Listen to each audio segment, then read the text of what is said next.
Livro A História da Civilização, por Will e Ariel Duran. Volume 1. Nossa Herança Clássica.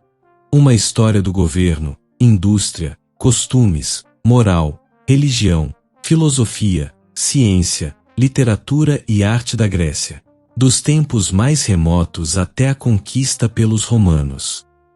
Seguindo o curso da monumental A História da Civilização, um dos maiores e mais conceituados clássicos da história, Will Duran aborda, neste segundo volume, a absorvente e sempre fascinante civilização grega.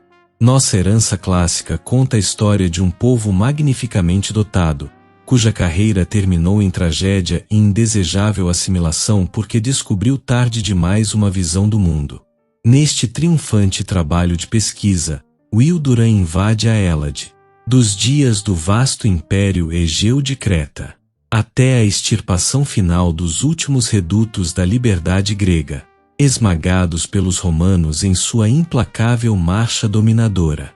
As minúcias de batalhas e de tropas sitiadas, de encenações tortuosas de tiranos e reis ganham ênfase no que é, antes de tudo, uma recriação vívida da cultura grega trazida ao leitor por meio de uma prosa inteligente e vigorosa.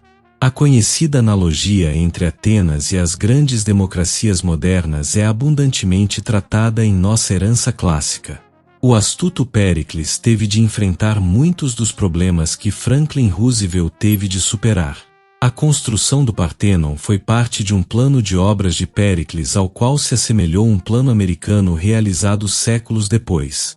Como um grande drama, Nossa Herança Clássica tem o clímax na Atenas do V século, onde a política, a arte, a ciência, a filosofia, a literatura, a religião e a moral são tratadas não como atividades separadas, como nas páginas dos cronistas, mas intimamente entrelaçadas, revelando uma época que muitos consideram a mais fecunda da história. Prefácio. Meu objetivo é registrar e contemplar a origem, o desenvolvimento, a maturidade e o declínio da civilização grega, desde as mais antigas memórias de Creta e de Troia, até a conquista da Grécia pelos romanos. Desejo ver e sentir essa complexa cultura não só no ritmo sutil e impessoal de seu desabrochar e queda, como na rica variedade de seus elementos vitais, métodos agrícolas, sistema de organização industrial e comércio, suas experiências no terreno da monarquia, da aristocracia, da democracia, da ditadura e da revolução, seus costumes e sua ética, suas práticas e crenças religiosas, educação primária, regulamentação dos sexos e da família, casas e templos, mercados, teatros e campos de atletismo, poesia e drama, pintura, escultura, arquitetura e música, ciências e descobertas, superstições e filosofias. Desejo ver e sentir esses fatores não em seu isolamento teórico e escolástico, mas no vivo jogo dos movimentos simultâneos de um grande organismo cultural dotado de uma centena de órgãos e 100 milhões de células, mas com um só corpo e uma só alma. Excetuando a maquinaria, com dificuldade encontraremos algo secular em nossa cultura que não tenha vindo da Grécia. Escolas, ginásios, aritmética, geometria, história, retórica, física, biologia, anatomia, higiene, terapia, cosméticos, poesia, música, tragédia, comédia, filosofia, teologia, agnosticismo, ceticismo, estoicismo, epicurismo, ética, política, idealismo, filantropia, cinismo, tirania, plutocracia, democracia. Todas são palavras gregas para designar formas de cultura raramente originadas, mas quase sempre amadurecidas, para o bem ou para o mal, pela exuberante energia dos gregos. Todos os problemas que hoje nos preocupam, o desflorestamento e a erosão do solo, a emancipação da mulher e a limitação da família, o conservantismo dos estabelecidos e o experimentalismo dos deslocados, na moral, na música euro no governo, as corrupções da política e as perversões da conduta, o conflito entre a religião e a ciência e o enfraquecimento dos esteios sobrenaturais da moralidade, as guerras de classes e de nações e continentes, as revoluções dos pobres contra o poder econômico dos ricos e dos ricos contra o poder político dos pobres, as lutas entre a democracia e a ditadura, entre o individualismo e o comunismo, entre o Oriente e o Ocidente. Todos estes problemas agitaram, como que a nos dar uma lição, a brilhante e turbulenta vida da antiga Hélade. Não há nada na civilização grega que não ilumine a nossa. Tentaremos contemplar a vida da Grécia tanto no mútuo jogo de seus elementos culturais, como no grandioso drama em 5 atos de seu desenvolvimento e queda. Começaremos com a ilha de Creta, e sua civilização recentemente exumada, pois ao que parece foi de Greta, tanto quanto da Ásia, que nasceu a cultura pré-histórica de Micenas e Tirinto, a qual lentamente transformou os imigrantes aqueus e os invasores dóricos nos gregos civilizados. E estudaremos por um momento o mundo viril de guerreiros e amantes, piratas e trovadores, que chegou até nós trazido pela impetuosa torrente do verso de Homero. Contemplaremos o crescimento de Esparta e de Atenas sob Licurgo e Solon e acompanharemos a expansão colonizadora dos fecundos gregos por todas as ilhas do Egeu, pelas costas da Ásia Ocidental e do Mar Negro, da África e da Itália, da Sicília, da França e da Espanha. Veremos a democracia combater em defesa da própria vida na planície de Maratona e, estimulada pela vitória, organizar-se sob Péricles e Florite na mais rica de todas as culturas da história. Vibraremos de prazer ante o espetáculo do espírito humano a libertar-se da superstição, a criar novas ciências, a racionalizar a medicina, a secularizar a história e a galgar cumeadas nunca antes atingidas pela poesia e pelo drama, pela filosofia, a oratória, a história e a arte. Registaremos com tristeza a Guerra do Peloponeso, luta suicida que pôs fim à Idade de Ouro. Admiraremos o nobre esforço da desorganizada Atenas para restabelecer-se do golpe da derrota. Até seu próprio declínio será ilustre, através do gênio de Platão e Aristóteles, de Apeles e Praxíteles, de Filipe e Demóstenes, de Diógenes e Alexandre. Em seguida, veremos, na energia dos generais de Alexandre, a civilização grega, grande demais para caber numa pequena península, romper seus estreitos limites e derramar-se de novo sobre a Ásia, a África e a Itália. A ensinar o culto do corpo e do intelecto ao místico Oriente, a reviver as glórias do Egito na Alexandria Ptolomaica e a enriquecer Rhodes com o comércio e a arte, a desenvolver a geometria com Euclides e Arquimedes, a formular com Zenão e Epicuro as mais duradouras filosofias da história, a esculpir a Afrodite de Melos, o Laocoonte, a vitória da Samotrácia e o altar de Pérgamo, a lutar em vão para organizar sua política numa base de honestidade, unidade e paz, a afundar-se cada vez mais no caos das guerras civis e de classes. Vê-la-emos, exausta de solo, de corpo e de espírito, render-se à autocracia, à impassibilidade e ao misticismo do Oriente. E, por fim, vê-la-emos acolher quase com alegria os conquistadores romanos, por intermédio dos quais a agonizante Grécia legaria a Eutopa suas ciências, suas filosofias, suas letras e suas artes, como a viva base cultural de nosso mundo moderno. Agradecimentos. Sou grato a Mr. Wallace Brockway por sua erudita colaboração em todos os passos da feitura desta obra. A Miss Mary Kaufman, Miss Ethel Duran e Mr. Louis Duran pelo auxílio na classificação do material. A Miss Regina Sendes pela cuidadosa preparação dos originais, e a minha esposa por seu paciente encorajamento e tranquila inspiração. É grande meu débito para com Sir Gilbert Murray e seus editores, a Oxford University Press, que me permitiram citar suas traduções do drama grego. Essas traduções enriqueceram a literatura inglesa. Sou também grato à Oxford University Press pela permissão de citar trechos de seu excelente Oxford Book of Greek Verse in Translation. W.D. Capítulo 1. Creta. 1. O Mediterrâneo. Depois que, deixando o Atlântico e Gibraltar atrás de nós, penetramos a mais bela das águas, surge-nos a arena da história grega. Como rãs à beira das lagoas, disse Platão, nós nos localizamos nas costas deste mar. Muitos séculos antes de Cristo já haviam os gregos fundado bárbaras e precárias colônias naquelas costas distantes, em Hemeroscópio e Ampúrias, na Espanha, em Marsella e Nice, na França, e por toda parte ao sul da Itália e na Sicília. Colonos gregos plantaram prósperas cidades em Cirene, ao norte da África, e em Náucrates, no delta do Nilo. A inquieta industriosidade desses homens movimentava as ilhas do Mar Egeu e as costas da Ásia Menor da mesma maneira como hoje o fazem. Ao longo dos Dardanelos, do Mar de Mármara e do Mar Negro, construíram centros urbanos a fim de facilitar o movimento comercial. A Grécia continental representava pouca coisa em comparação com a totalidade do mundo grego. Por que motivo o segundo grupo de civilizações históricas tomou corpo no Mediterrâneo, assim como o primeiro grupo se desenvolvera ao longo dos rios do Egito, da Mesopotâmia e da Índia, e o terceiro grupo florescerá no Atlântico, e o quarto pode aparecer nas costas do Pacífico? Teriam excelência de clima as terras banhadas pelo Mediterrâneo?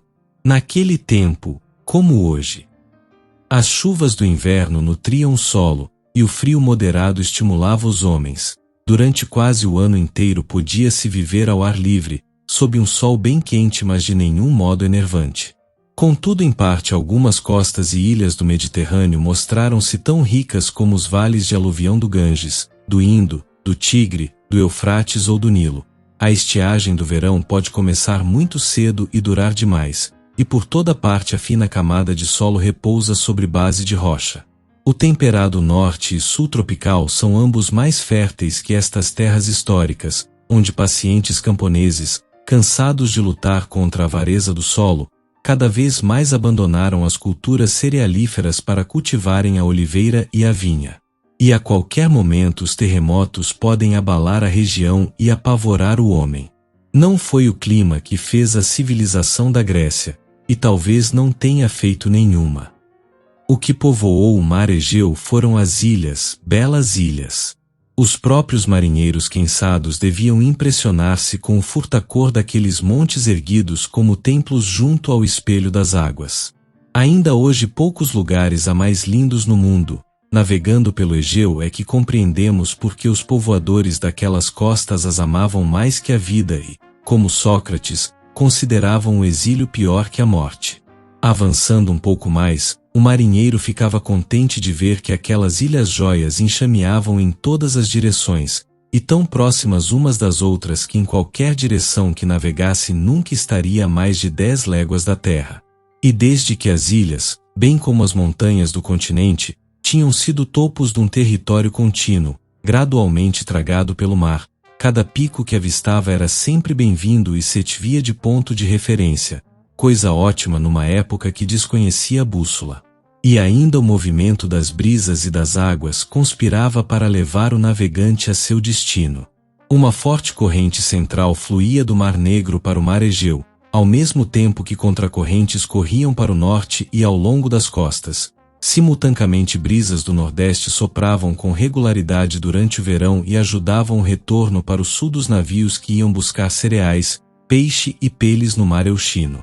Os gregos chamavam o Mediterrâneo de Rho-Pontos, a passagem ou o caminho, e eufemisticamente denominavam o Mar Negro de Rho-Pontos Euxenos, o mar suave para os convidados, talvez porque sua maneira de dar as boas-vindas aos navios do sul fosse com correntes e ventos adversos. Os amplos rios que o alimentavam e as brumas frequentes que diminuíam sua taxa de evaporação levaram o Mar Negro a um nível mais alto do que o Mediterrâneo, provocando assim uma poderosa corrente que se arremessava através do estreito Bósforo, Bosporus, e o Helesponto, Mar Egeu adentro. O Mar de Mármara era o Propontis, antes do mar. Nevoeiros são raros no Mediterrâneo, e a constante insolação de tal modo rege os ventos costeiros, que em cada porto, da primavera ao outono, um veleiro pode sair levado pelos ventos da manhã e retornar trazido pelos da tarde. Nessas águas tão propícias, os ávidos fenícios e os gregos anfíbios desenvolveram a arte euro, a ciência da navegação.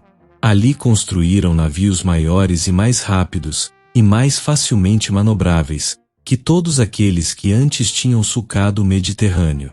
Lentamente, a despeito dos piratas e das incertezas do perigo, as rotas marítimas entre Europa, África e Ásia, quer através de Chipre, Sidon e Tiro, quer através do Mar Egeu e do Mar Negro, tornaram-se mais compensadoras que as longas estradas por terra, sempre cheias de perigos, por onde começou o tráfico entre o Oriente e o Egito. O comércio tomou novos caminhos, criou novas aglomerações humanas e novas riquezas. O Egito, e depois a Mesopotâmia, e depois a Pérsia murcharam. A Fenícia criou um rosário de cidades ao longo da costa africana, na Sicília e na Espanha, e a Grécia floriu como roseira bem irrigada. 2. A redescoberta de Creta. Há uma terra de nome Creta, no meio do Mar Sombrio, terra formosa, rica e rodeada de águas, com inumeráveis gentes e 90 cidades.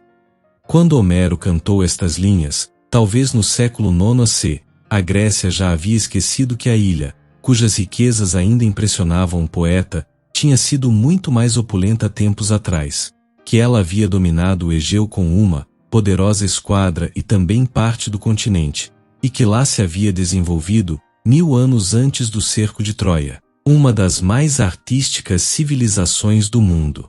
Provavelmente essa cultura egeia, tão antiga para ele como ele o é para nós, que Homero relembra quando fala da Idade de Ouro, na qual os homens haviam sido mais civilizados e a vida mais requintada do que nos tempos de desordem em que ele vivia. A redescoberta da perdida civilização dos cretenses é uma das maiores proezas da arqueologia moderna.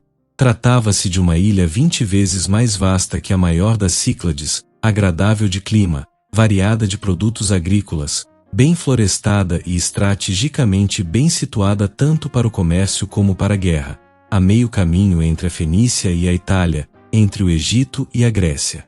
Aristóteles assinalara-lhe a excelência da situação, a qual permitia a Minos senhorear-se do Egeu.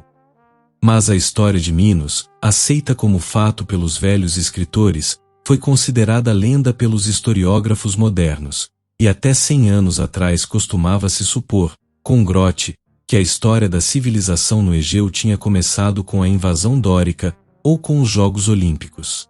Foi então que, em 1878, um comerciante cretense, de nome Minos Calocairinos, desenterrou algumas antiguidades estranhas numa encosta ao sul de Candiclia, a moderna capital, agora oficialmente redenominada Eraão. O grande Xilema, que recentemente ressuscitara Micenas e Troia, anunciou sua convicção de que aquele local cobria as relíquias da antiga Cnosso, e encetou negociações com o proprietário da terra de modo a começar imediatamente as escavações. Porém o proprietário regateou e tentou trapacear, e Xilema, que fora negociante antes de virar arqueólogo, retirou-se, encolerizado por ter perdido a maravilhosa chance de acrescentar à história mais uma civilização. E poucos anos depois morreu. Em 1893, Arthur Evans, arqueólogo inglês, comprou em Atenas uma quantidade de pedras usadas pelas mulheres gregas como amuletos. Encheu-se de curiosidade ante os hieróglifos gravados nessas pedras e que ninguém decifrava. Atribuindo-as a Creta, Evans foi para lá e andou pela ilha recolhendo fragmentos do que supunha ser a velha escrita cretense. Em 1895 adquiriu uma parte, e em 1900 o resto, do que Schliemann e a Escola Francesa de Atenas haviam identificado como sendo o local de Cnosso, e em 9 semanas de febris escavações feitas com 150 homens, exumou o mais rico tesouro da moderna investigação histórica, o Palácio de Minos. Nada do mundo antigo se igualava à vastidão daquela complicada estrutura, muito evocativa do famoso labirinto das velhas lendas gregas sobre Minos, Dédalo, Teseu, Ariadne e o Minotauro. Nessas e em outras ruínas, e confirmando a intuição de Evans, foram encontrados milhares de selos e tabletas de argila com caracteres hieroglíficos semelhantes aos dos amuletos. O incêndio que destruiu os palácios de Cnosso poupou essas tabletas, cuja pictografia não decifrada ainda oculta a primitiva história do Egeu. Evans trabalhou brilhantemente em Cnosso por muitos anos e completou em 1936 o seu monumental trabalho em 4 volumes, O Palácio de Minos. Estudiosos de muitos países hoje se reúnem em Creta. Enquanto Evans trabalhava em Cnosso, um grupo de italianos, Halber, Pernier, Savioni e Paribene, desenterrou em Ágia Tríada, Santa Trindade, um sarcófago decorado com cenas da vida cretense, e descobriu em Festo um palácio quase tão grande como o de Cnosso. Entre mentes, 2 americanos, Siger e Mr. R.O.S., realizaram descobertas em Vasiliki, Moschus e Gurnia. Os ingleses Hogarth, Bosanquet, Dawkins e Mires exploraram Palaicastro, Cicro e Zacro. Os cretenses também se interessaram e os arqueólogos Chantoudides e Hatzidades descobriram antigas residências, grutas e túmulos em Arcalochore, Tilisso, Coumasa e Chamaizi. Metade das nações da Europa se reuniu sob o pavilhão da ciência, naquela mesma geração em que seus estadistas preparavam nova guerra.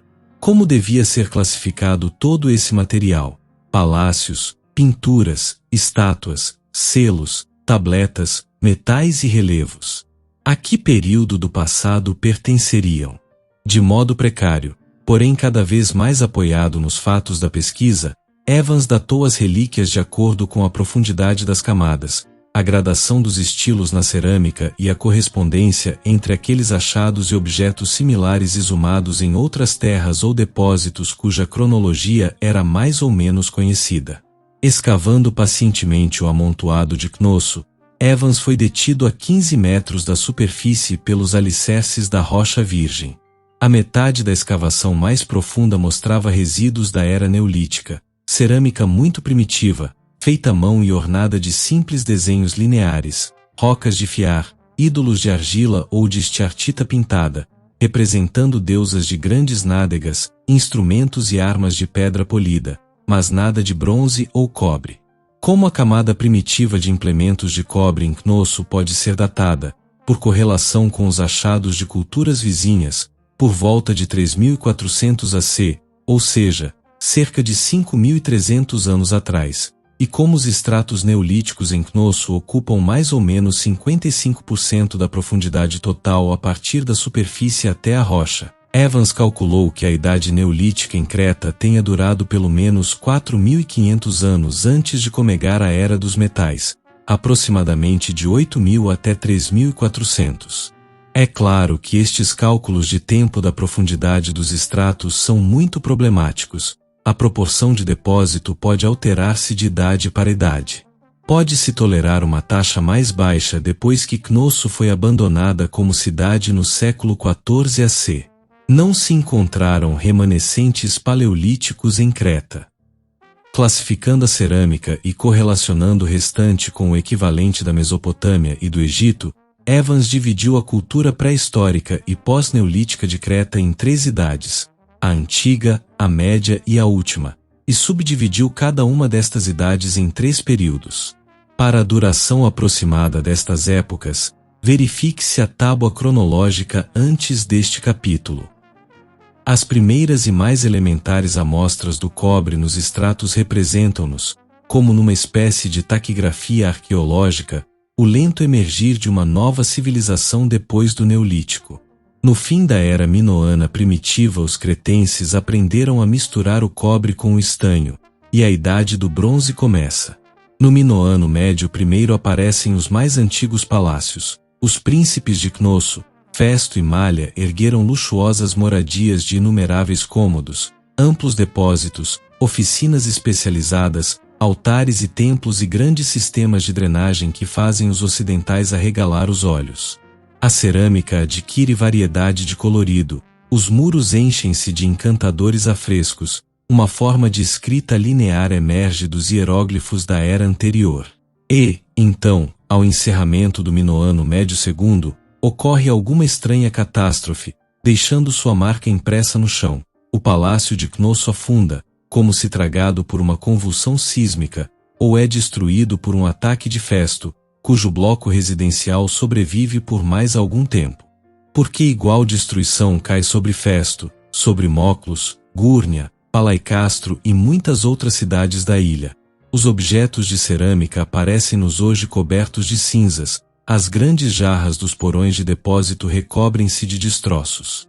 O Médio Minoano III é um período de relativa estagnação, no qual, talvez, o sudoeste mediterrâneo sofre as consequências da conquista do Egito feita pelos Ixos.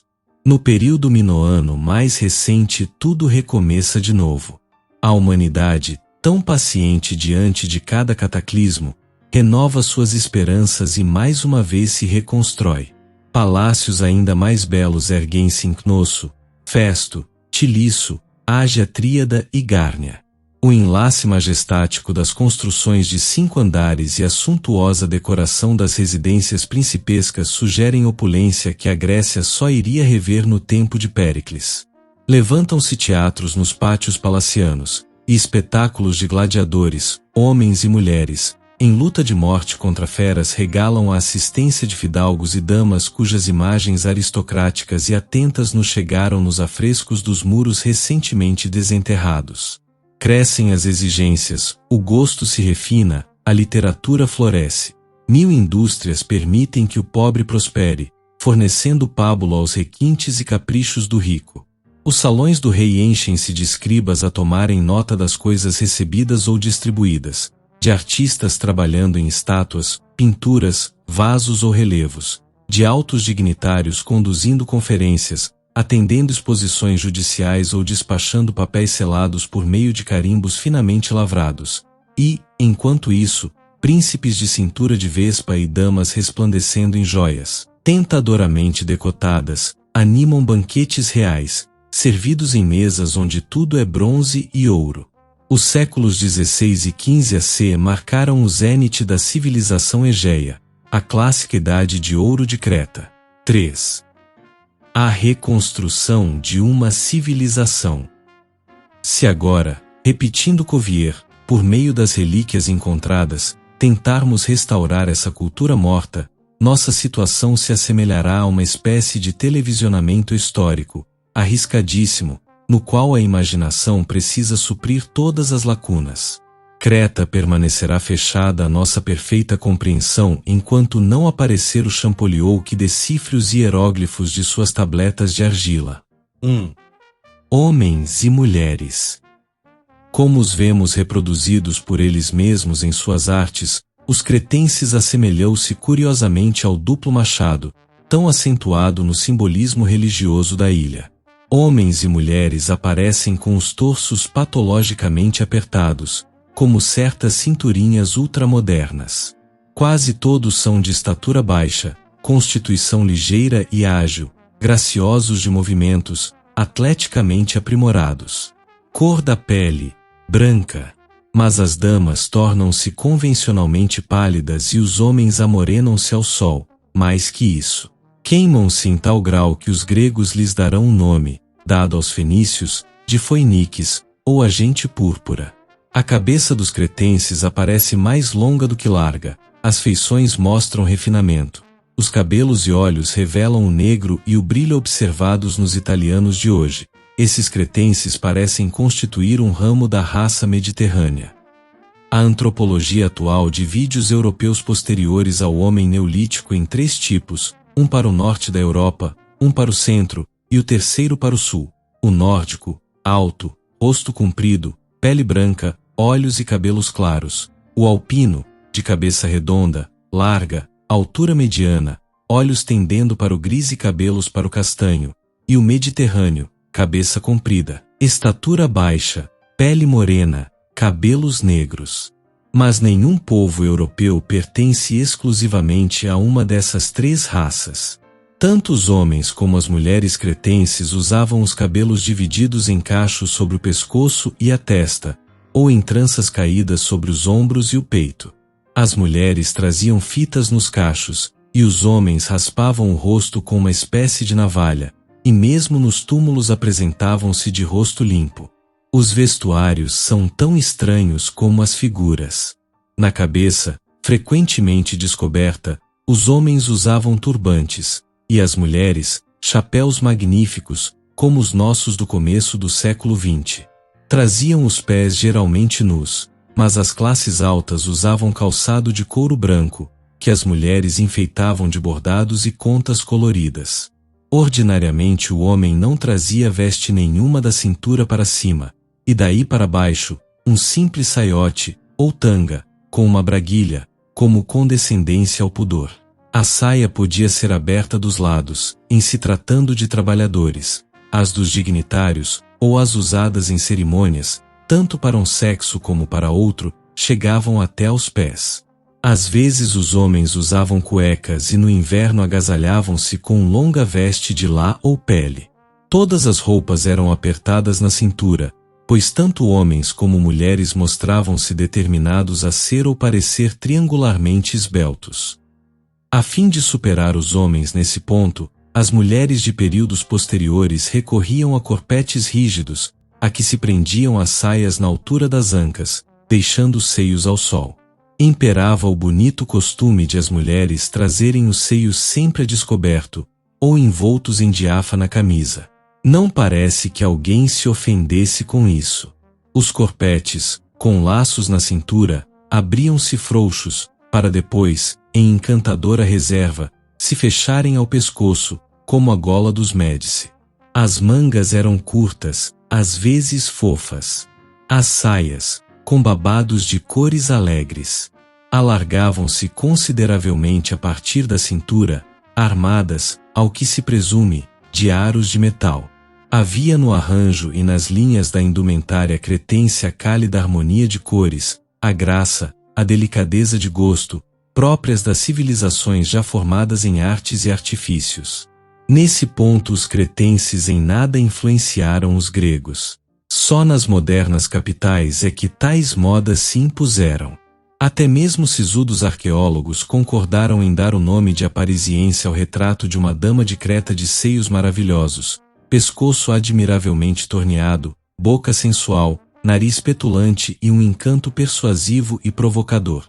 Tentadoramente aparece-nos ela hoje como parte de uma frisa, na qual altos personagens assistem a algum espetáculo que nunca poderemos ver. Os homens de Creta mostravam-se evidentemente gratos ao encanto e sabor de aventura que a mulher dá à vida, pois que não olhavam despesa se tratava de realçar-lhe a graça. As relíquias encontradas incluem muita joia rica e de variadas espécies, grampos de cobre e ouro, alfinetes enfeitados com animais ou flores douradas, cabeças esculpidas em cristal ou quartzo, argolas ou espirais de filigrana de ouro, bandas e diademas de metais preciosos para enfeitar os cabelos, brincos de argolas e pingentes, placas, correntes e colares de contas, pulseiras e braceletes, anéis de prata, estiartita, ágata, cornalina, ametista ou ouro. Os homens também usavam joias. Se pobres, enfeitavam-se de colares e pulseiras de pedras comuns. Se possuíam recursos, ostentavam anelões gravados com cenas de batalha ou de caça. O famoso copeiro tem sobre o bíceps do braço esquerdo uma argola de metal precioso e no pulso um bracelete incrustado com ágata. Na vida cretense, o homem manifesta de todas as maneiras sua mais fútil e nobre paixão, o gosto pelo embelezamento. O uso da palavra homem para indicar tanto o homem como a mulher revela o preconceito de uma idade patriarcal que dificilmente se adapta à existência quase matriarcal da antiga Creta, pois a mulher minoana não evoca nenhuma reclusão oriental, nenhum purdagá ou harém. Nada nos leva a crer que ela só tivesse permissão de frequentar certas partes da casa ou não pudesse andar na rua. Sem dúvida a casa é seu lugar de trabalho, como ainda acontece até hoje com algumas mulheres. Tece panos e cestos, moe o trigo e fabrica o pão. Mas também trabalha ao lado dos homens no campo e na cerâmica, mistura-se com eles livremente nas ruas, ocupa o lugar da frente nos teatros e jogos, e passeia na sociedade cretense com o ar enfadado da grande dama cansada de receber homenagens. E quando os deuses de sua pátria foram criados, vieram muito mais sob a forma feminina do que masculina. Austeros estudantes, secreta e perdoavelmente enamorados da imagem materna que traziam no coração, curvavam-se diante dessas relíquias femininas e maravilhavam-se ante o domínio da mulher. 2. Sociedade. Hipoteticamente, pintamos Creta, a princípio, como uma ilha dividida pelas montanhas em pequenos clãs, concentrados em aldeias independentes ao redor de seus chefes, sempre empenhados em guerras territoriais. Um dia aparece um chefe decidido que funde diversos clãs e com eles estabelece um reino. Constrói seu palácio-fortaleza em Cnosso, Festo, Tilisso ou alguma outra cidade. As guerras tornam-se menos frequentes, maiores e mais eficazes na matança. Por fim, as cidades combatem pela posse da ilha inteira e Cnosso vence. O chefe vencedor organiza uma esquadra, domina o Egeu, elimina a pirataria, exige tributos, constrói palácios e patrocina as artes como um primitivo Péricles. É tão difícil formar uma civilização sem o roubo quanto mantê-la sem escravos. O prudente e meticuloso Tucídides escreve: a primeira pessoa indicada pela tradição como tendo construído uma frota é Minos. Fez-se ele senhor do que hoje chamamos Mar Helênico e governou as cidades. Esforçou-se por eliminar a pirataria naquelas águas, como passo indispensável à boa arrecadação de rendas, em proveito próprio. O poder do rei, segundo nos revela o eco das ruínas, baseia-se na força, na religião e na lei. Para facilitar a obediência dos súditos, ele suborna os deuses. Seus sacerdotes explicam ao povo que o rei descende de Vulcanos e recebeu dessa divindade as leis que decreta, e de 9 em 9 anos, se mostrar competente ou generoso, tornam a ungí-lo com a divina autoridade. Como símbolo do seu poder, o monarca, antecipando Roma e a França, adota o machado, duplo, e a flor de lis. Na administração do Estado emprega, conforme sugerem as tabletas, um corpo de ministros, burocratas e escribas. Os impostos são pagos em produtos e o rei armazena em gigantescos vasos o trigo, o óleo e o vinho arrecadados, e paga seus homens em gêneros. Do trono em seu palácio, ou da cátedra de juiz na Vla Real, decide pessoalmente os litígios levados às cortes. Tão alta é sua reputação como magistrado que depois de morto passa a ser no Hades. Segundo a afirmação de Homero, o inevitável juiz dos mortos. Nós o chamamos Minos, mas não sabemos qual foi seu nome. Provavelmente essa palavra é um título, como Faraó ou César, e talvez encubra uma multidão de reis. O zênite dessa civilização revela-se surpreendentemente urbanista. A Ilíada refere-se às 90 cidades de Creta, e os gregos que as conquistam mostram-se assombrados ante o fervilhar de suas populações. Ainda hoje os estudiosos boquiabrem-se diante das ruínas, das ruas calçadas, sarjetadas, entrecortadas de alamedas, das incontáveis casas de negócio ou particulares que se aglomeravam em redor de algum centro comercial ou administrativo. Além de Cnosso, que deve ter sido a principal fonte e a primeira beneficiária da riqueza de Creta, tão grandiosa em seus palácios vastos que talvez a imaginação exagere a cidade que foi, levantava-se defronte da ilha, na costa sul, a cidade de Festo, de cujo porto, no dizer de Homero, partiam para o Egito as naus de negras proas, impelidas pelo vento e pelas ondas. O comércio da Creta minoana para lá transbordava seu excesso de artigos, que os mercadores do norte, para evitar uma longa volta por mares perigosos, embarcavam por terra. Festo tornou-se o Pireu cretense, mais apaixonado pelo comércio do que pela arte. Mas apesar disso o palácio de seu rei é um majestoso edifício, a cuja entrada se ergue uma escadaria de 15 metros de largura. Suas salas podem comparar-se às de Cnosso. Seu pátio central é um quadrângulo pavimentado de 3.300 metros quadrados. Seu megaron, ou sala de recepções, mede 1.000 metros quadrados, sendo maior do que a grande sala dos Dois Machados, em Cnosso. 2 milhas a noroeste ficava a Ágia Tríada, em cuja Vila Real, como a denomina a imaginação dos arqueólogos, o príncipe de Festo veraneava.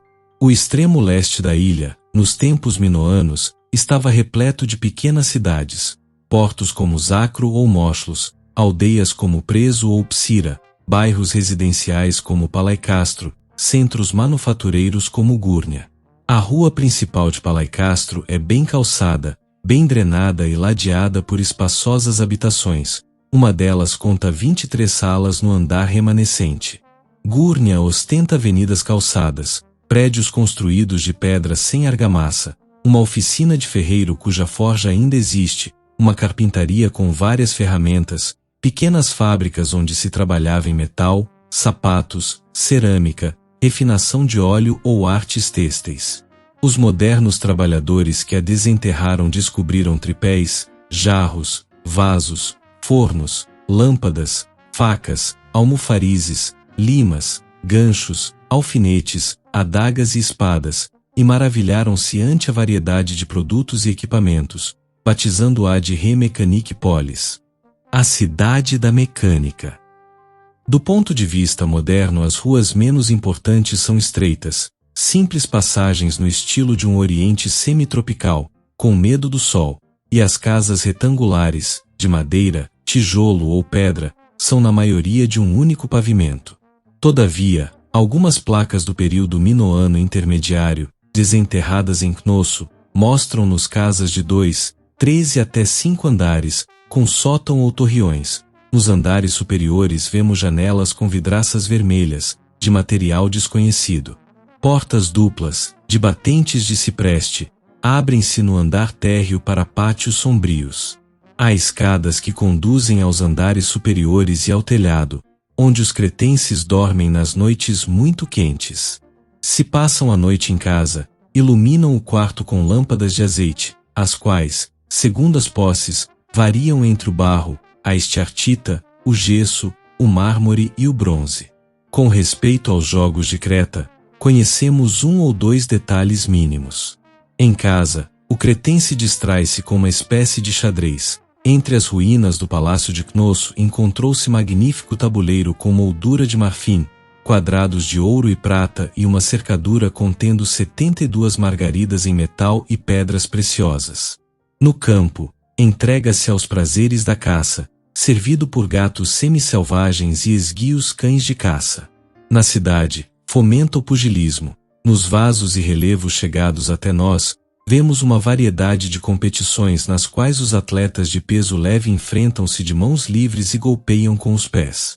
Os de peso médio, com seus capacetes empenachados, batem-se com bravura, e os de peso pesado, protegidos por capacetes, máscaras e luvas acolchoadas e altas, lutam até que um caia exausto e o outro pise triunfante. Entretanto, a maior sensação para o cretense estava no anfiteatro, assistindo ao sangrento espetáculo de homens e mulheres que, num desafio à morte, enfrentavam a fúria de touros bravios. Com frequência, as etapas desse perigoso esporte servem de inspiração aos artistas. O audaz caçador que agarra o touro pelos chifres, quando o animal, distraído, mata a sede no bebedouro. O domador profissional que torce o pescoço do touro até que este cesse de resistir.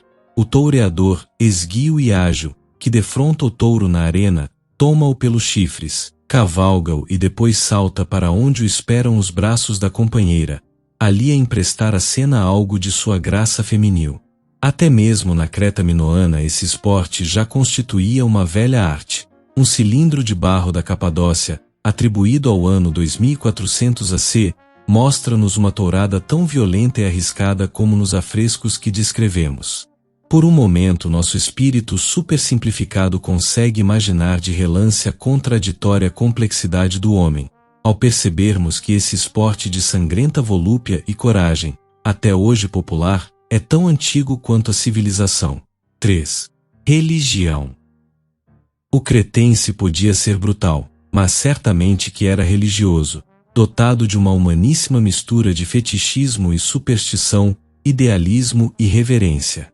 Adora montanhas, cavernas, rochas, o número, árvores e pilares, o sol e a lua, cabras e cobras, pombas e touros. Dificilmente encontraríamos o que lhe escapasse à teologia.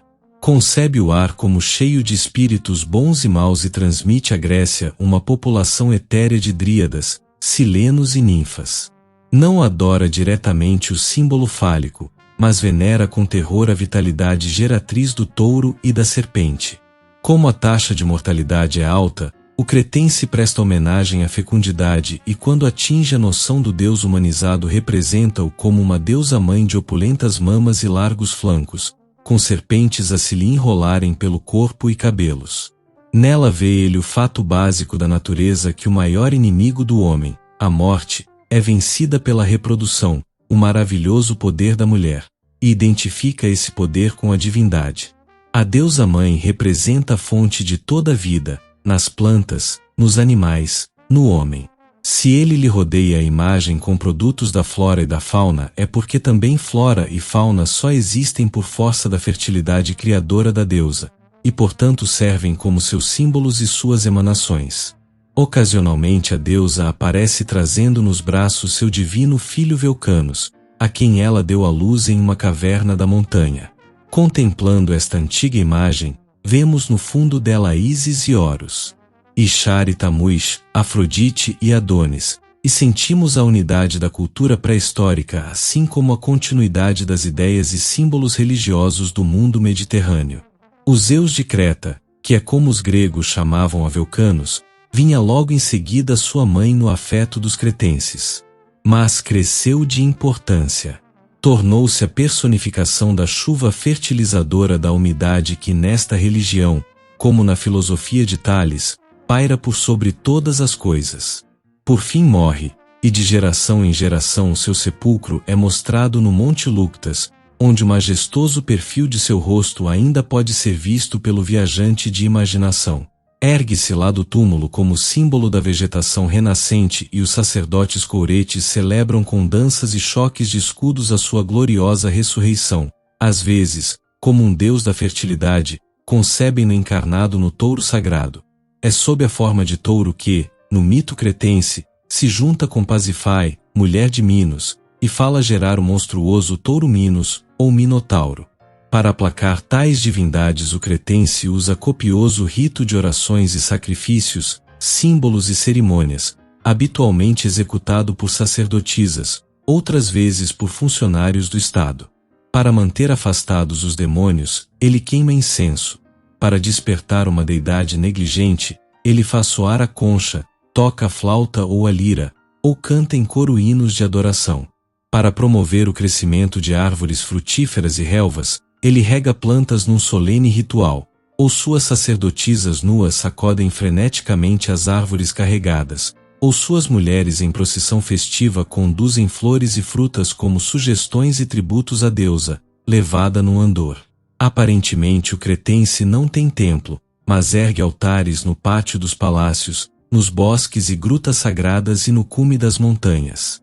Adorna esses santuários com mesas de libação e sacrifícios, e uma miscelânea de ídolos, e cornos de consagração talvez representativos do touro sagrado. Mostra-nos em profusão símbolos sagrados que são adorados juntamente com os deuses que representam. Primeiro vem o escudo, presumivelmente como emblema da deusa de Creta em sua forma guerreira. Depois, a cruz tanto na forma grega e romana como na suástica gravada na testa de um touro, na coxa de uma deusa, em sinetes ou erguida em mármore no palácio do rei. E, acima de tudo, o machado duplo, instrumento de sacrifício magicamente enriquecido pela virtude do sangue que derrama, ou como arma sagrada infalivelmente guiada pelo Deus, ou ainda como um signo de Zeus tonante, a fender o espaço com seus raios. Por fim o cretense dedica modesto culto aos mortos. Enterra-os em urnas de barro ou em jarras maciças, porque os que não forem enterrados poderão voltar. Para que nada lhes falte debaixo da terra, os parentes depositam-lhes na sepultura rações de alimento, artigos de toalete e figurinhas femininas de barro, com a missão de cuidar do defunto ou consolá-lo por toda a eternidade. Às vezes, com a astuta economia de um cético incipiente, o cretense substitui o alimento dos mortos por animais de barro. Ao sepultar um rei, um nobre ou um mercador rico, coloca em seu túmulo parte da prataria ou das joias do defunto. Com tocante simpatia sepulta um jogo de xadrez ao lado do enxadrista, uma orquestra de barro ao lado do músico, um barco ao lado do marujo. Periodicamente visita a sepultura a fim de oferecer ao morto um substancioso sacrifício. Alimenta a esperança de que em algum secreto paraíso, ou Ilha dos Bem-aventurados, o justo deus Radamanto, filho de Zeus Vulcanos, receberá a alma purificada, proporcionando-lhe a felicidade e a paz que inutilmente procurou na terra. 4. Cultura. O mais perturbador aspecto do cretense é o idioma. Quando, após a invasão dórica, ele usa o alfabeto grego, é para expressar uma linguagem completamente estranha àquilo que conhecemos como idioma grego, e mais semelhante em som aos dialetos egípcios, cipriotas, hititas e anatólios do Oriente Próximo. No período primitivo, o cretense limitasse aos hieróglifos. Por volta de 1800 AC, começa a abreviar esses caracteres, imprimindo-lhes forma de escrita linear, composta de uns 90 sinais silábicos. 2 séculos mais tarde inventa novo sistema de escrita, cujos caracteres muito se assemelham aos do alfabeto fenício. Talvez tenha sido dele, tanto quanto dos egípcios e semitas, que os fenícios adquiriram as letras que iriam espalhar por todo o Mediterrâneo, transformando-as no despretensioso e onipresente instrumento da civilização ocidental. Até mesmo o cretense comum é poeta e, qual anônimo conselheiro, deixa nos muros de Ágia tríadas passageiras inspirações de sua musa. Em Festo encontramos uma espécie de prelo pré-histórico, os hieróglifos de um grande disco ali encontrado em camada do período Minoano III são impressos no barro por meio de matrizes, uma para cada pictografia. Mas aqui, como que a aumentar nossa confusão, os caracteres mostram-se aparentemente estrangeiros e não cretenses. Talvez o disco seja importado do Oriente. As tabletas de barro sobre as quais os cretenses escreveram talvez algum dia nos falem de suas realizações científicas. Conheciam alguma coisa de astronomia, pois foram famosos como navegadores e a tradição fez passar à Creta dórica o antigo calendário minoano. Os egípcios reconhecem dever aos cretenses certas prescrições médicas, e os gregos, como as próprias palavras o sugerem, ervas aromáticas e medicinais como a hortelã, minta, o absinto, absinton, e uma droga ideal, Daucus, com fama de curar a obesidade sem perturbar a glutoneria. Mas não devemos confundir suposições com história. Embora a literatura cretense seja para nós um livro lacrado, é-nos possível pelo menos contemplar as ruínas de seus teatros. Em Festo, por volta de 2000, os cretenses construíram 10 fileiras de bancos de pedra, numa largura de 25 metros, ao longo de uma muralha cavaleiro de um recinto calçado. Em Cnosso ergueram, também de pedra, 18 fileiras de lugares com 10 metros de comprimento. E, em ângulo reto, 6 filas de 6 a 15 metros de comprimento. Esses teatros, com capacidade para 400 a 500 pessoas, são as mais antigas casas de diversões de que se tem conhecimento 1500 anos mais antigas que o teatro de Dionísio. Não sabemos que tipo de representações levavam em tais teatros. Alguns afrescos representam espectadores assistindo a um espetáculo, mas não podemos deduzir o que estavam a ver. Provavelmente algum misto de música e dança. Uma pintura de Cnosso representa um grupo de damas da sociedade, cercadas de gaus, a apreciar um bailado de jovens dançarinas, num bosque de oliveiras.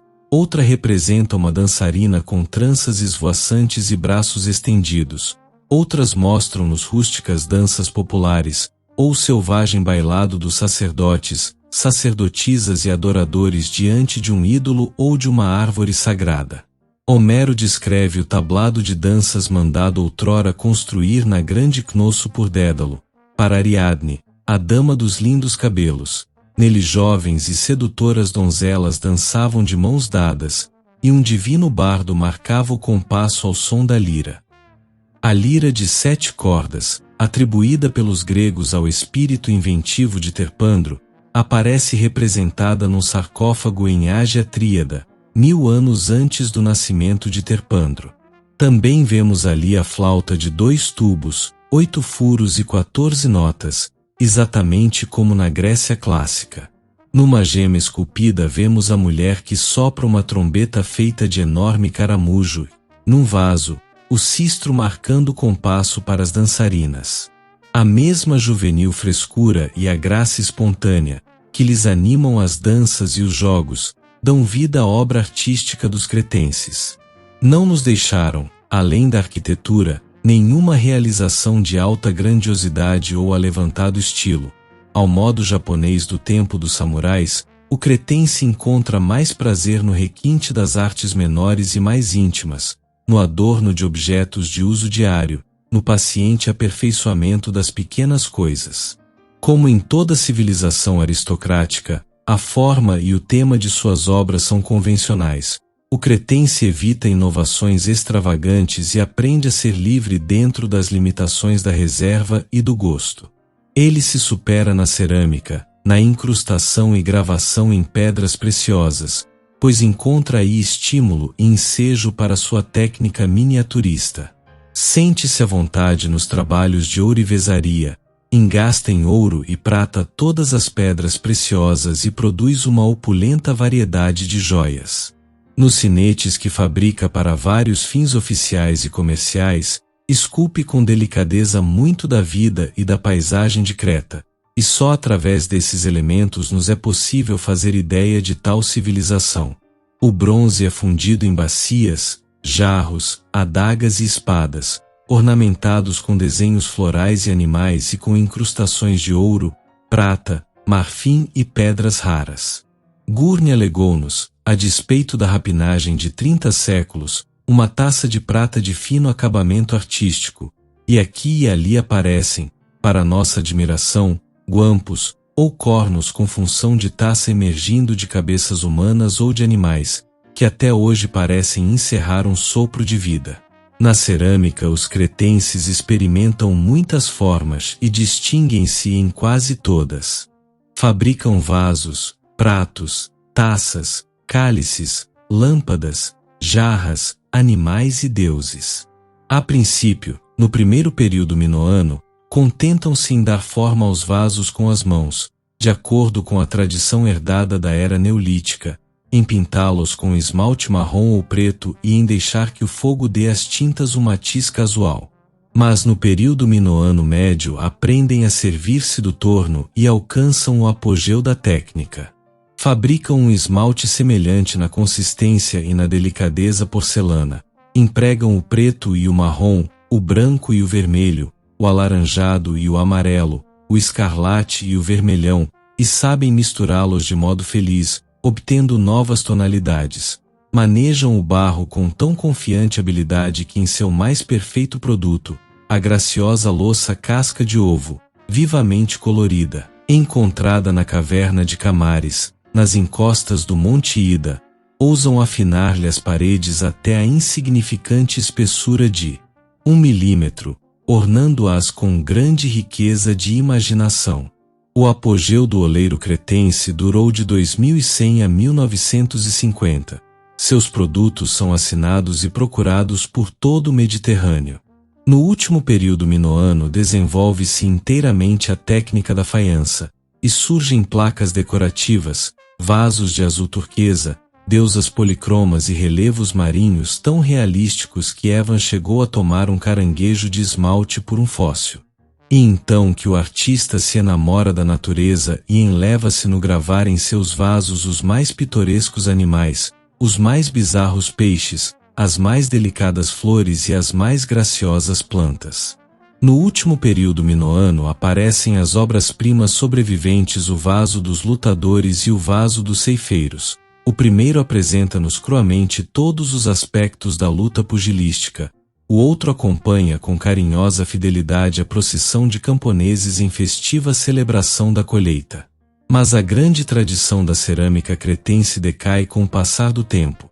A moderação e bom gosto declinam, a decoração excessiva e a extravagância põem a perder os vasos, a coragem necessária à lenta concepção e execução paciente esmorece, e um ocioso desleixo, a que denominam liberdade, substitui a fineza e o acabamento da era Camares. É uma decadência perdoável, a inevitável morte de uma arte velha e exangue, que dormirá um sono reconstituinte de 1000 anos para depois renascer na perfeição do vaso ático. A escultura em Creta, exceto no que diz respeito ao baixo-relevo e à história de Dédalo, é arte menor, e raramente vai além de estatueta. Muitas dessas figurinhas são produtos estereotipados, só na aparência feitas de imaginação, mas há um delicioso instantâneo em marfim de um atleta em pleno salto, e uma formosa cabeça que perdeu o corpo no decorrer dos séculos. A melhor de todas supera em precisão anatômica e em vividez de ação a tudo que se conhece da Grécia antes do tempo de Miron. A mais requintada é a deusa serpente do Museu de Boston, vigorosa figura de marfim e ouro, metade mulher, metade cobra. Aqui, afinal, o artista cretense trabalha a forma humana com alguma amplidão e êxito. Mas quando ensaia em escala maior, recair nos motivos animalescos e limitar-se a relevos pintados, como na cabeça de touro do Museu de Heraclião. Nessa assombrosa relíquia, os olhos fixos e selvagens, as narinas fogosas, a boca ofegante e a língua trêmula atingem um realismo que a própria Grécia jamais superaria. Nada na antiga Creta é tão atraente quanto sua pintura. A escultura é insignificante, a cerâmica, fragmentária, a arquitetura está em ruínas, mas a pintura, a mais frágil de todas as artes, vítima fácil do tempo indiferente, legou-nos admiráveis obras-primas de uma era tão remota que caíra no esquecimento da própria Grécia clássica, de cuja pintura, comparativamente tão recente, não sobrou uma relíquia. Em Creta os terremotos ou as guerras que demoliram os palácios pouparam, aqui e ali, uma pintura mural, e ao percorrê-los, recuamos 40 séculos e defrontamo-nos com os homens que decoraram as salas dos reis minoanos. Já em 2500 esses homens recobriam as paredes com camadas de cal pura e tiveram a ideia de pintar a fresco sobre a superfície úmida, manejando o pincel com rapidez tal que as cores penetrassem no estuque antes que a superfície secasse. As escuras salas dos palácios levam eles à radiosa beleza dos campos ensolarados, transformam o gesso em frescos lírios, tulipas, narcisos e orégãos. Diante dessas pinturas ninguém sustentará que a natureza tenha sido uma descoberta de Rousseau. No Museu de Heraclião o colhedor de açafrão mostra-se tão absorto no serviço como estaria quando o artista o pintou há tantos séculos. Sua cintura é de um delgado absurdo, o corpo parece excessivamente comprido para as pernas. A cabeça, entretanto, é perfeita, as cores são cálidas e suaves, as flores continuam frescas depois de 4000 anos. Em Ágia Tríada, o pintor alegra um sarcófago com espiraladas volutas e figuras estranhas, atentas a algum ritual religioso. Melhor ainda, adorna uma parede com ondulante folhagem no meio da qual coloca, obscura mas vividamente, um grande gato prestes a saltar sobre um pássaro distraído no alisamento da plumagem ao sol. No último período minoano o pintor cretense chega ao ápice da atividade. Todas as paredes o tentam, todos os plutocratas o procuram. Decora não só as residências reais como as casas dos nobres e dos burgueses, com a profusão de Pompeia. Não tardou entretanto a ver-se estragado pelo êxito e pelo excesso de encomendas. Mostra-se por demais ansioso de alcançar a perfeição, esquece a qualidade pela quantidade, repete monotonamente suas flores, pinta homens impossíveis, contenta-se em delinear contornos, e sucumbe à lassidão de uma arte que, tendo ultrapassado o zênite, sabe que vai morrer. Nunca antes, porém, exceto talvez no Egito, a pintura ousou desafiar tão de frente a natureza. Todas as artes foram reunidas para construir os palácios cretenses. O poder político, a dominação comercial, a riqueza e o luxo, o requinte e o gosto acumulados pediam o arquiteto, o construtor, o artesão, o escultor, o ceramista, o ferreiro, o carpinteiro e o pintor. A habilidade de todos fundia-se na realização de uma série de câmaras reais, de salas de trabalho administrativo, de teatros e arenas, que constituíam o centro e o auge da vida cretense. Eles construíram no século XXI e o século XX viu-lhes destruída a obra, tornaram a construir no século XVII, não só o Palácio de Minos como muitos outros magníficos edifícios em Cnosso, e em meia centena de outras cidades da ilha.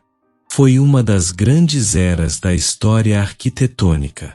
Os construtores do Palácio de Cnosso sofrem tanto da falta de material como de homens. Creta é pobre em metal e completamente desprovida de mármore. Por esse motivo empregam o calcário e o gesso, servindo-se da madeira para os entablamentos, tetos e todas as colunas do pavimento térreo. Cortam com tal justeza os blocos de pedra que podem uni-los sem cimento. Em torno a um pátio central de 6.000 metros quadrados, erguem 3 ou 4 andares, com vastas escadarias de pedra, um verdadeiro labirinto de aposentos corpo da guarda, oficiais, prensa para uva, depósitos, salas de administração, dependências para os servos, antessalas e salas de recepção, dormitórios, banheiros, capelas, masmorras, sala do trono e a grande sala do machado duplo, acrescentando nas proximidades o conforto de um teatro, uma vila real e um cemitério. No andar inferior levantam maciças pilastras de pedra retangulares. Nos andares superiores usam colunas circulares de cipreste, estranhamente mais finas na base, para sustentação do teto e formação dos pórticos laterais. No interior colocam, junto a uma parede graciosamente decorada, um banco de pedra, simples, mas habilmente entairrado, ao qual a impaciência dos escavadores classificará de trono de Minos, e no qual os turistas gostam de sentar-se modestamente, para se sentirem reis por um instante. Esse vasto palácio, segundo tudo indica, é o famoso labirinto, ou o santuário do machado duplo, Labres, atribuído pelos antigos a Dédalo, e posteriormente destinado a dar o nome de labirinto a aposentos complicados, a palavrório confuso e ao sistema ósseo do órgão auditivo. A classificação dos cômodos está claro que é altamente conjectural. Cumpre-nos acrescentar que quase todas as decorações do palácio foram, depois de exumadas, removidas para o Museu de Heraclião ou para outros museus, e a maior parte do que ficou no local foi restaurada com muito mau gosto. Como que para agradar ao espírito moderno, mais interessado em canalizações do que em poesia, os construtores de Cnosso instalaram no palácio um sistema de drenagem superior a qualquer outro da antiguidade. Coletavam em ductos de pedra a água dos morros e também a das chuvas, distribuindo-as por meio de tubos para os banheiros e privadas. As águas e resíduos eram levados através de manilhas de barro, cada qual medindo 6 polegadas de diâmetro e 30 de comprimento, embutidas uma na outra e cimentadas. É possível que também houvesse dispositivo destinado a fornecer água quente ao palácio. As opiniões não mais concordam em que as depressões quadradas encontradas no pavimento de alguns compartimentos fossem banheiros. Não têm escapamento para as águas e são recobertas de gesso, o qual se dissolveria gradualmente sob a ação da água. Mosso encontrou canos de esgoto idênticos na Vila Real de Ágia Tríada. Um dia, depois de forte pancada de chuva, muito me interessou verificar que todos os encanamentos funcionavam perfeitamente, e via a água jorrar de canos através dos quais um homem poderia caminhar em posição natural. Duvido que exista outro exemplo de cisterna de esgoto capaz de funcionar depois de 4.000 anos. Aos complicados interiores, os artistas de Cnosso acrescentavam as mais delicadas ornamentações. Algumas salas eram adornadas de vasos e estatuetas, outras, de pinturas ou relevos, outras, de enormes ânforas de pedra ou urnas maciças, outras ainda, de objetos de marfim, faiança ou bronze. Graciosa frisa de triglifos e meias rosáceas orna uma parede.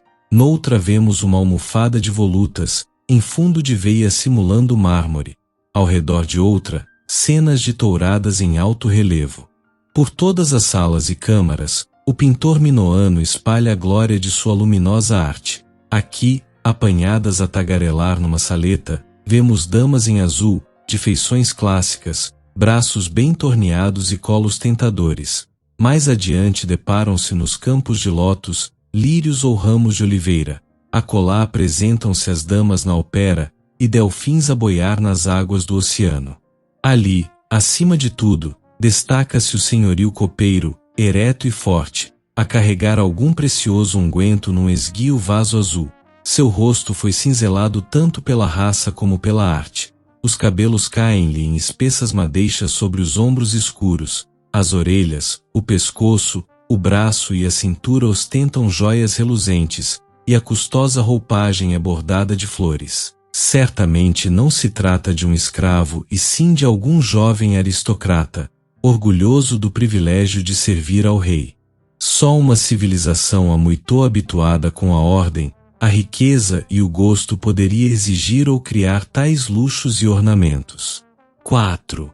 A queda de Cnosso. Tentando buscar, em retrospecção, a origem dessa brilhante cultura, encontramo-nos hesitantes entre a Ásia e o Egito. De um lado, os cretenses parecem aparentados em idioma, raça e religião com os povos indo-europeus da Ásia Menor. Ali também se usavam tabletas de barro para escrita e o ciclo era o padrão de medida. Ali, na Cária, dominava o culto de Zeus Labrandeus, isto é, Eus do machado duplo. Labres. Ali os homens cultuavam o pilar, o touro e a pomba. Ali, na Frígia, encontramos a grande Cibele, tão parecida com a deusa mãe de Creta a que os gregos chamavam Reia Cibele, considerando as duas divindades como uma só. E, todavia, os sinais da influência egípcia em Creta emergem abundantes em todas as eras. As duas culturas são a princípio tão semelhantes, que alguns estudiosos acreditam uma onda imigratória egípcia ter invadido Creta nos agitados dias de Menéis. Os vasos de pedra de Moschlos e as armas de cobre do período minoano primitivo I denotam impressionante semelhança com os encontrados nos túmulos protodinásticos. O machado duplo surge como amuleto no Egito, e tem-se mesmo conhecimento de um sacerdote do machado duplo. Os pesos e medidas, embora asiáticos em essência, são egípcios na forma. Os métodos empregados nas artes glípticas, na faiança e na pintura são tão semelhantes nas duas regiões, que Spengler reduziu a civilização cretense a um simples ramo da civilização egípcia. Não o seguiremos, pois não nos levaria, em nossa busca da continuidade da civilização, a encontrar a individualidade das partes. A superioridade cretense é indiscutível. Nenhum outro povo da antiguidade a ele rivalizou-se no sabor do minucioso requinte, nessa concentrada elegância de vida e de arte. Acreditemos antes que, em suas origens raciais, a cultura cretense foi asiática, e foram egípcias muitas de suas artes. Na essência e conjunto ela permanece única. Talvez pertencesse a um complexo de civilização comum a todo o Mediterrâneo Oriental. Neste caso, cada nação herdava, de uma mesma cultura neolítica inicial, artes, crenças e costumes afins. Em sua mocidade Creta foi encaminhada por essa civilização comum, na maturidade para ela muito contribuiu. Seu governo impôs ordem às ilhas e seus mercadores tinham entrada em todos os portos. Foi então que sua cerâmica e suas artes ultrapassaram as Ciclades, transpuseram Chipre, chegaram a Cária e a Palestina, rumaram ao norte, através da Ásia Menor e suas ilhas, até Troia, ao oeste, e alcançaram a Espanha através da Itália e da Sicília, penetraram no continente grego, até mesmo na Tessália, e transformaram-se, por intermédio de Micenas e Tirinto, na herança da Grécia.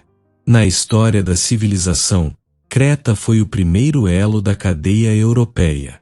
Não sabemos qual das inúmeras formas de decadência escolheu Creta, talvez todas. Suas florestas de cipreste e cedro, outrora famosas, desapareceram.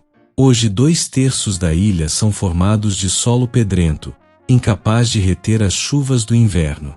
Talvez ali, como na maioria das culturas decadentes, o controle da população fosse excessivo, e a reprodução fosse deixada justamente aos elementos inferiores. Talvez, com o surto da riqueza e do luxo, a paixão pelo prazer físico solapasse a vitalidade da raça e lhe enfraquecesse a vontade de viver ou de defender-se. As nações nascem estoicas e morrem epicuristas. É possível que o colapso do Egito, depois da morte de Ecnaton, tivesse cortado o comércio creto-egípcio e assim abalado as finanças dos reis minoanos. Creta não dispunha de grandes recursos internos. Sua prosperidade dependia do comércio e de mercados para suas indústrias. Como a moderna Inglaterra, tornará-se perigosamente dependente do controle dos mares. Talvez as guerras internas dizimassem a população masculina da ilha e a deixassem desunida contra o ataque estrangeiro. Talvez algum terremoto reduzisse a ruínas os seus palácios, ou algum violento levante vingasse num ano de terror a opressão acumulada durante séculos. Mais ou menos em 1450, o palácio de Festo tornou a ser destruído, o de Ágia Tríada foi incendiado, as casas dos ricos burgueses de Tilisso desapareceram. Nos 50 anos seguintes, Cnosso parece ter atingido o apogeu da prosperidade e uma indiscutível supremacia em todo o Egeu. Depois, em 1400, o próprio palácio de Cnosso desapareceu, devorado pelas chamas. Por toda parte nas ruínas encontrou Evans os vestígios de um incêndio incontrolável. Vergas e colunas queimadas, paredes enegrecidas e tabletas de barro endurecidas pelo calor do fogo a ponto de resistirem aos dentes do tempo. Tão completa foi a destruição, e tão absoluto o desaparecimento de todo metal, até mesmo independências cobertas e protegidas por destroços, que muitos entendidos suspeitam mais de uma invasão e conquista do que de um terremoto. Se a cronologia arqueológica permitisse o diferimento dessa conflagração para as proximidades do ano 1250, seria caso de interpretar a tragédia como um incidente na conquista aquiana do Egeu, preliminar ao cerco de Troia. Em qualquer hipótese, a catástrofe foi repentina. Nas oficinas dos artistas e artífices tudo indica que se achavam em plena faina no momento da catástrofe. Mais ou menos na mesma ocasião Gúrnia, Cira, Zacro e Palaicastro foram arrasadas. Mais interessante ainda em sua tragédia é a lenda de Dédalo, pois abre uma das mais orgulhosas epopeias da história humana. Os gregos o representam como um Leonardo ateniense que, invejoso da habilidade do sobrinho, mata-o num ímpeto de cólera e é banido para sempre da Grécia. Refugiando-se na corte de Minos, assombra o rei com invenções e novidades mecânicas, tornando-se o principal artista e engenheiro do rei. Era um grande escultor e a fábula usa de seu nome para personificar a passagem da estatuária das rígidas figuras do começo à vívida representação do real. Suas estátuas, ao que somos informados, tinham de ser acorrentadas aos pedestais, do contrário sairiam andando. Minos, porém, ofendeu-se ao saber da cumplicidade de Dédalo nos amores de Pasífae, e mandou encarcerá-lo, juntamente com seu filho Ícaro, no terrível labirinto. Dédalo fabricou para si e para Ícaro asas de cera e com o auxílio dessa invenção transpuseram as muralhas do cárcere, voando por sobre o Mediterrâneo. Mas, desobediente ao conselho paterno, Ícaro aproximou-se muito do sol. Com as asas derretidas pelo calor, caiu no mar, criando um exemplo e enfeitando um conto. Dédalo prosseguiu no voo e na Sicília desceu, plantando lá a civilização e a cultura industrial e artística de Creta. Pausânias, o pai de todos os Baedeques, atribui a Dédalo várias estátuas, na maioria de madeira, e um relevo de mármore, Ariadne dançando e coloca-as no século II de nossa era. Os gregos nunca puseram em dúvida a existência de Dédalo, mas a experiência de Schliemann nos leva a encarar com ceticismo o nosso próprio ceticismo. As tradições antigas são facilmente negadas por uma geração de estudiosos e em seguida laboriosamente confirmadas pela seguinte. Ainda mais trágica é a história de Teseu e Ariadne. Vitorioso numa guerra contra a jovem cidade de Atenas, Minos exigia da cidade, de 9 em 9 anos, um tributo de 7 moças e 7 moços que eram devorados pelo Minotauro. Ao aproximar-se a terceira dessas periódicas humilhações nacionais, o belo Teseu, a despeito da relutância de seu pai Egeu, apresentou-se como um dos 7 mancebos. Estava resolvido a matar o Minotauro, pondo fim a futuros sacrifícios. Ariadne apiedou-se do pobre ateniense e, por ele apaixonada, presenteou-o com um gládio mágico, e ensinou-lhe o simples ardil de ir deixando desenrolar a linha de um novelo oculto sob a manga, quando penetrasse no labirinto. Teseu matou o monstruoso Minotauro, seguiu o fio de volta, indo dar nos braços de Ariadne, e levou-a consigo na fuga de Creta. Na ilha de Naxos desposou-a, como lhe prometera, mas enquanto a jovem dormia, ele e seus companheiros traiçoeiramente fizeram-se ao largo. Os atenienses tinham tudo isto em conta de história autêntica. Conservaram durante séculos, como a um tesouro, sob contínuos reparos, a nau em que Teseu velejara de volta de Creta, e usavam-na como embarcação sagrada para o transporte de enviados às festas de Apolo em Delos. Com Ariadne e Minos, Creta eclipsa-se da história até o aparecimento de Licurgo na ilha, presumivelmente no século VII. Há indícios de que os aqueus a abordaram em seu longo itinerário pela Grécia nos séculos XIV e XIII e de que os conquistadores dóricos nela se fixaram mais ou menos em fins do segundo milênio antes de Cristo. Ali, dizem muitos cretenses e alguns gregos, Licurgo e Solon, este em menor escala, encontraram os modelos de suas leis. Em Creta, como em Esparta, depois que a ilha caiu sob o domínio dórico, a classe dirigente levava, pelo menos exteriormente, vida simples e moderada. Os meninos eram educados no exército, e os homens adultos comiam em refeitórios públicos. O Estado era dirigido por um senado de velhos e administrado por 10 cosmoi ou ordenadores, correspondentes aos éforos de Esparta e aos arcontes de Atenas. É difícil dizer se foi Creta que ensinou Esparta, ou vice-versa.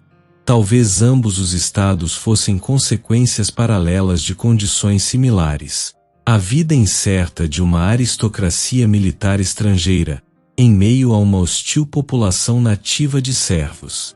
O código relativamente esclarecido de Gortina, descoberto em 1884 de nossa era nos muros dessa cidade cretense, corresponde aparentemente ao remoto século V. Em forma mais antiga, talvez tenha influenciado os legisladores da Grécia. No século VI, Taletas de Creta ensinou música coral em Esparta, e os escultores cretenses de Ponus e Cilis deram lições aos artistas de Argos e de Sicyon. Por centenas de canais, a antiga civilização desaguava na nova.